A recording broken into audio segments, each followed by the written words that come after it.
প্রতিটি মানুষের জীবনে একদিন এমন সময় আসে যখন তার মনে হয় যেন সবকিছু থেমে গেছে আর সামনে এগোনো সম্ভব নয়, কিন্তু সেই মুহূর্তটাই হতে পারে আপনার জীবনের সবচেয়ে বড় টার্নিং পয়েন্ট। মনে রাখবেন, প্রতিটি বিপদ, প্রতিটি চ্যালেঞ্জ শুধু আপনার মনের শক্তি এবং দৃঢ়তার পরীক্ষা। আপনি যদি হাল না ছেড়ে কঠোর পরিশ্রম করতে থাকেন, তবে একদিন আপনি দেখবেন যে আপনার পরিশ্রমের ফল আপনি পাচ্ছেন। জীবন কখনো সোজা পথের মতো থাকে না, এটি কিছুটা উঁচু নিচু, বাঁকানো এবং কাঁটাযুক্ত থাকে। তবে প্রতিটি বাধা আমাদের কিছু না কিছু শেখায়। আপনি যখন মনে করবেন এটা আমি পারবো না, ঠিক তখনই আপনাকে স্মরণ করতে হবে আপনার মধ্যে এমন শক্তি রয়েছে যা আপনার আত্মবিশ্বাস এবং স্বপ্নকে শক্তিশালী করে তুলবে।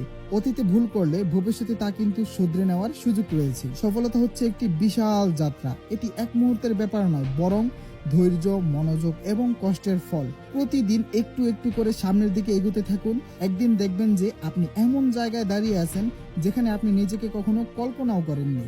আপনি পারবেন, শুধুমাত্র বিশ্বাস রাখতে হবে নিজের উপর। চলুন আজ থেকে শুরু করি। সিএনএল এর সাথে ট্রেড করতে চাইলে @CNL আইডিতে SMS করুন। লিংক আমার টিকটকের বায়োতে দেওয়া আছে।